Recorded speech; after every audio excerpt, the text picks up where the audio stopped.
Yo, what's going on, guys? It's Tyler here from the Sacktown Breakdown, and today I am reviewing last night's game. We lost to the Knicks. I'm disgusted about it. I mean, I almost don't even want to talk about the game. I just want to give a little spiel about, like, this team, because, like, I'm annoyed. But I'm going to give you my breakdown of the game, brief breakdown. My breakdowns are never as good the next day because it's not fresh in my mind, just so you know. Shout out to our sponsors, Computer Booter and Taboo Ohana Gaming Chairs. Check out, under the stream on Twitch or in the description on YouTube if you want to find out more about our sponsors and get yourself a gaming chair. Yeah, we are getting ready to get into it. So, you know what? Without further ado, let's just go. The Kings versus Knicks last night, December 13, 2019. Should have been a game that we won. I mean, there's no reason for us not to win this game. It was gross. It was real gross. Game starts out. Bjelica makes the first shot. He makes a three. Bjelica blocks a shot and then draws a foul on the other end, which was nice. Barnes hit a three. Barnes had a nice spin move to the basket. Buddy had a sick, ow. I just punched my fan. Buddy had a suck. Buddy had a suck, and it was one of the best sucks I've ever seen. Buddy had a sick dunk, coming up under the basket. It was like a Jordan / Dr. J light. Very, very light. Let me say it one more time. Light. Not even Jordan or Dr. J. But it's that little up and under, dunk where someone goes under the basket, comes back around. Boom. I love that dunk. Buddy hit another three. Buddy corner step back three. Buddy rebounds a miss, gets a putback. Buddy's 5 of 5 from the field at this point with 5 rebounds. And Marvin had a nice little mid-range, Marvin had a nice block at some point in there. And Bagley missed a floater, but then Bagley hit back-to-back hook shots. Buddy hit a mid-range jumper. Buddy had 14 to end the first quarter. Second quarter, Bagley had a block, but it was goaltending. Bogdan hit a three. Let me change pages on you out here. You know what I'm saying? Kings get a bit sloppy, though, for a few minutes. Nice ball movement by Bjelica for a three. And honestly, this is the start of the downfall of this game already, I'd say. Too much dribbling in the second quarter, but Buddy hit a three. Buddy hit another three. Nice lob to Holmes with a dunk, a big dunk to end the half. Quarter three, nice ball movement from Barnes, where this is something that I wish they did more of. It was like, they swung the ball around. Phoebo, what's up? How's it going? They swung the ball around, pass it here, pass it there, but then the play ended up as being a layup for two rather than, every play with nice ball movement doesn't have to end with a three ball. You can cut to the basket as well. And that's exactly what happened on this play. Nice ball movement. Barnes had the layup, and then Bjelica had the three the next play. I definitely need to run more plays, work on more plays with ball movement that allow them to get to the basket, because that's been the biggest problem so far this season, I think. RJ Barrett starts to get going, so Luke calls a timeout. Bagley with a block. Knicks. This has been the problem with the game. So the score was 7-54, 7 minutes left in the third quarter, 70-54. And the big problem here with the Kings this game, but more in general. Hold on, I got a yawn. Which your boy Skip was at the game, by the way. I was tired last night. That's why I didn't do this review last night. But Bagley had the block, and then the thing is that the score was a 16-point lead, but then the Knicks would bring it down to 8 to 10 points. And what's annoying is that every time the Knicks got the score down to about 8 points, the Kings would all of a sudden start trying again, and then before you know it, it's a 16-point game again, a 15-point game again. And it's like, okay, wow, the Kings are actually, the Kings are starting to play well again. Then as soon as they started playing well, they would start to not care anymore because, we got our lead back. and then it would be brought back down to, I don't know, 8-point game, 6-point game, but then the Kings would extend it again, and then like Luke Walton kept calling timeouts because he could see it happening, but there's nothing you could do about it. Bogdan hit a 3. Big play. So players in general, but specifically big men, get inside way too easy on this Kings team. They just like drive to the basket or back people down, easy dunk. It's like pretty soft. I don't know if we need some like it's a personnel thing. Excuse me. I'm sorry I'm yawning so much, but I don't know if it's a personnel thing or what, but it's players get to the basket way too easy on the Kings, and yet the Kings can't seem to get to the basket on anybody. But it seems to me like that's more because they don't try to get to the basket. They just want to jack up threes. So, fourth quarter, it was gross. With 10 minutes and 57 seconds left, we were up 80-75. Damian Dotson hits a 3. Bagley hits a mid-range jumper. Bogey hits a 3. Damian Dotson hits a 3. Bagley hits a little, Bagley gets 2 points. Bogdan, size up, dribble 3. It's too easy for opposing big men, though, down low, like I was just touching on. It's way too easy for them down low. It's ridiculous. Like, opposing big men get to the basket when they want, wherever they want, with no, nothing stopping them. It's bad. Corey Joseph with a foul, but it was challenged and overturned, so the foul was on Kevin Knox. Julius Randle hits a nice free throw line jumper. The Knicks have all types of momentum at this point. Harrison Barnes is fouled, but he misses one. That brings the score from 99-95 to 99-95 to 99-96. There was an opportunity for Barnes there to make it 99-97, but it didn't happen. Towards the end of the game, Corey Joseph missed a 3.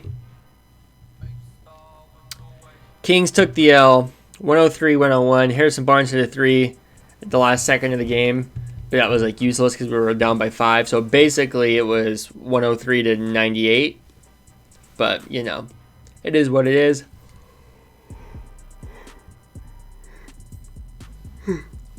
Wow, I'm sorry, I'm yawning hardcore right now. But yeah, I'm just going to get into the box score because there's some stuff I want to say here. Let's go ahead and throw it up on the screen. So, the Knicks basically ran their whole game through Julius Randle, which is gross. I mean, come on. Really? Like, obviously Julius Randle is really good. Now, at one point, I wanted him on the Kings. But we basically got beat by Julius Randle and Julius Randle only. I mean, yeah, Elfrid Payton had 16 points, which is, by the way, how do you let Elfrid Payton score 16 points on you? But that's another thing for another time. Damian Dotson was hitting threes. He had 11 points. Mitchell Robinson, 7 of 9. Like, really? 7 of 9? I mean, we can affect 2-3 more of those shots. 7 of 9. That's way too high of a field goal percentage. I mean, between Bagley and Holmes, we got guys athletic enough that should be able to, like, affect more shots than that. Gibson, he only had 4 points, but Julius Randle, 26 points, Marcus Morris, 8 points. Dennis Smith Jr. didn't even play tonight, so we definitely would have gotten destroyed if Dennis Smith had played. As far as the Kings go, though, Bagley played decent.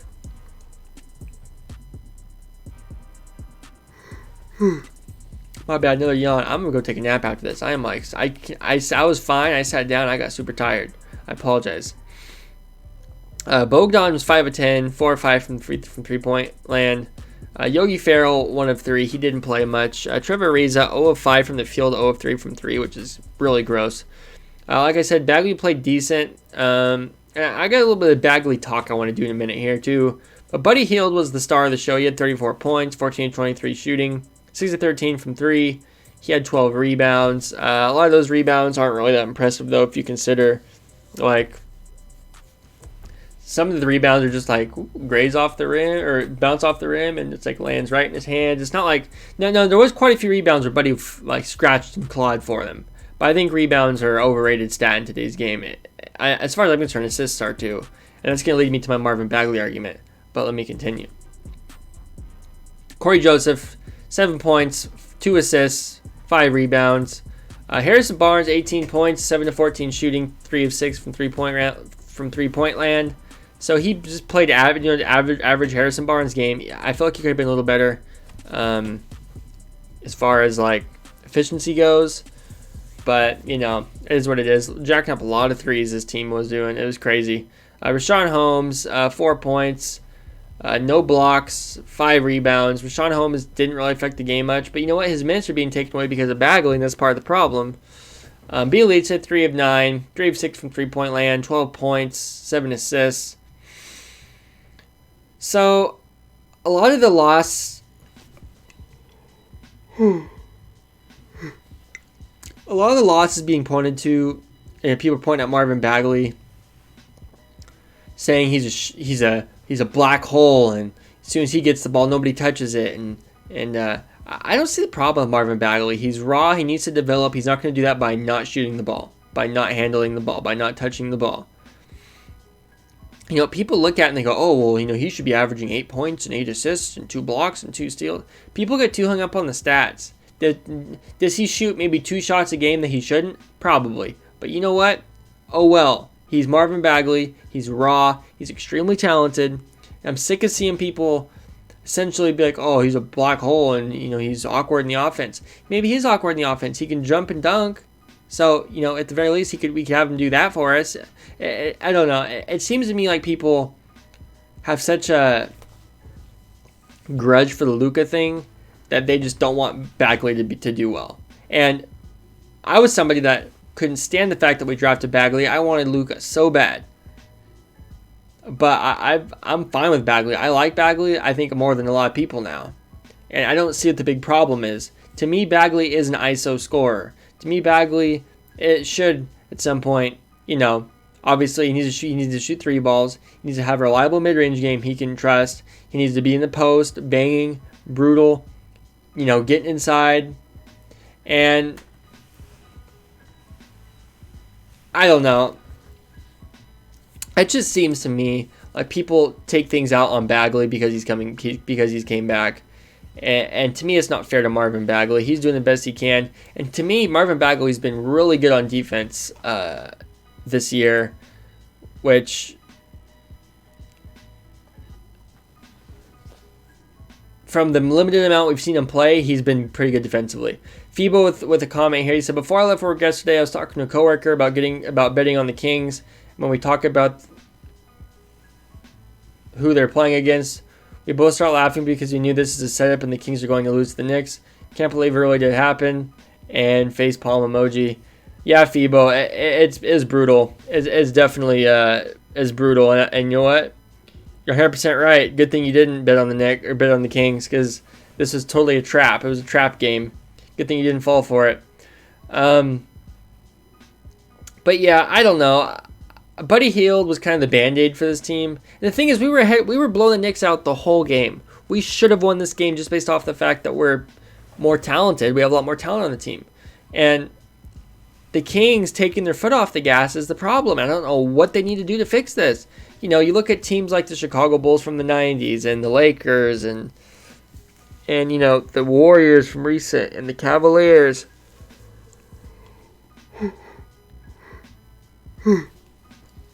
Sorry, I'm yawning again. That's like 7 yawns this video. That's crazy. So anyways, teams that are really good, you know, championship teams, they sit their starters in fourth quarters because they don't need them. That's how you know that the Kings are going to finally successful, when they can sit their starters and be fine. They're not successful right now. They can't do that. When you can sit your starters almost every game in the fourth quarter or at the end of the game and be fine, not have to worry about it, that's when you know your team's made it. And this team ain't close to that. And what's interesting, it's not even a Luke Walton thing, because last year the Kings would blow games against opponents with Dave Yeager. And there was multiple times last year where Dave Yeager would actually take out De'Aaron Fox, take out Buddy Hield, take out Bogdanovich. They'd lose the game. He'd have to bring him back in the end. So this is a thing with our personnel. For some reason, we have I hate to say it, but we have kind of a choke-heavy personnel here. Our roster, they can't seem to want to hold on to a lead once they get one. Now, the other aspect of that is it is the three-point era in the NBA, and it's a lot easier to run up the score and get the score ran up on you in the 3-point era, because points obviously come quicker and you can score points quicker. So if I hit 5 threes really fast, it's all of a sudden 15 points. Whereas if you're ahead by 15 and somebody hits 4 threes, wow, all of a sudden it's only a 3-point game. Like that, in a heartbeat, it seems like things can change, and it didn't used to be like that as much in the NBA when it was just 2-pointers. But regardless, though, there's plenty of teams in this era, like the Warriors, like I just mentioned, in the 3-point era, that they could still sit their players down. It's not that big of a deal. It's just that the bench and the players on the team don't seem to be able to have enough attention span to try hard for 4 quarters. I don't know what else I don't know what to do about it. I don't know what to say. Like, I'm not going to even get any more specifics about the game. And that's really all I have to say about the game. It's just like, I don't know how we fix this. I mean, I do know how to fix it. For one, we shoot way too many threes. Way too many threes. We should be driving the ball to the basket. Now, Buddy can't handle the ball. Bogdan's not really a stud like that can drive to the basket and like finish on someone, dunk. De'Aaron Fox is obviously our guy when it comes to finishing at the rim, and there is some Rashawn Holmes in there too. Obviously, he can dunk the ball, but Rashawn Holmes has a nice game around the basket. But we cannot keep relying on jacking up threes to win games. It's just never going to work. And I do have a comment, or I want you guys to tell me something here. I have a question for you guys. Let me take the box score back off the screen. So I went to that Bulls game, the Bulls-Kings game, whatever it was a couple weeks ago or a week ago or whatever. And it seemed to me, maybe this is just because I was at the game, but it seemed to me when the Kings were getting in trouble, they would try to drive to the basket. That's what it seemed like to me. When I was at that game, it was like, damn, it seems like they're driving to the basket quite a lot. They're not settling for as many jump shots. Now, maybe that's just me. And because I was at the game, maybe it looks different than it normally does on TV. But it seems to me like they were driving more to the basket. And it seemed to me kind of like Luke Walton told them, when you get in trouble, drive to the basket. Don't just jack up threes. And now, obviously, we lost that game anyways. But there was just like nothing in this game that would lead me to believe the Kings were going to start driving to the basket. It was just all 3, 3, 3, 3, 3, over and over and over again. It's like, oh my God, what are we doing? I know Buddy's good. I know Bogdan's good. I know they can hit the threes. But it doesn't mean they need to every time. It's ridiculous. Like, exactly. Febo says Kings got the lead during the first half and decide to snooze and don't play smart during the second half. Exactly. They'll stand around the 3-point line and just, take turns pump faking. Oh, I'm going to shoot this 3. Oh, no, I'll pass it to you. Oh, no, you pump fake the 3. No, pass it to him. He pump fakes the 3, pass it to him. Before you know it, they're all in a circle pump faking 3-pointers. And then eventually they chuck one up and it's a brick. It's like, what are you doing? Just get to the basket. There was no free throws yesterday in yesterday's game. Let's look how many free throws there were in total.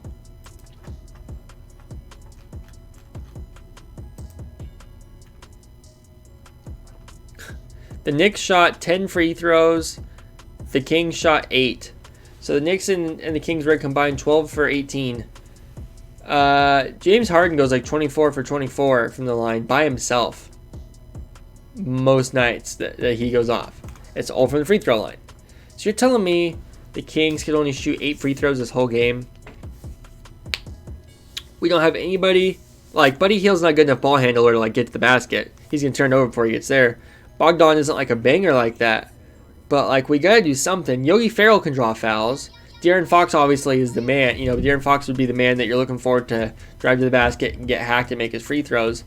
But overall, it's just like, oh, the philosophy of this team just drives me nuts sometimes. It's like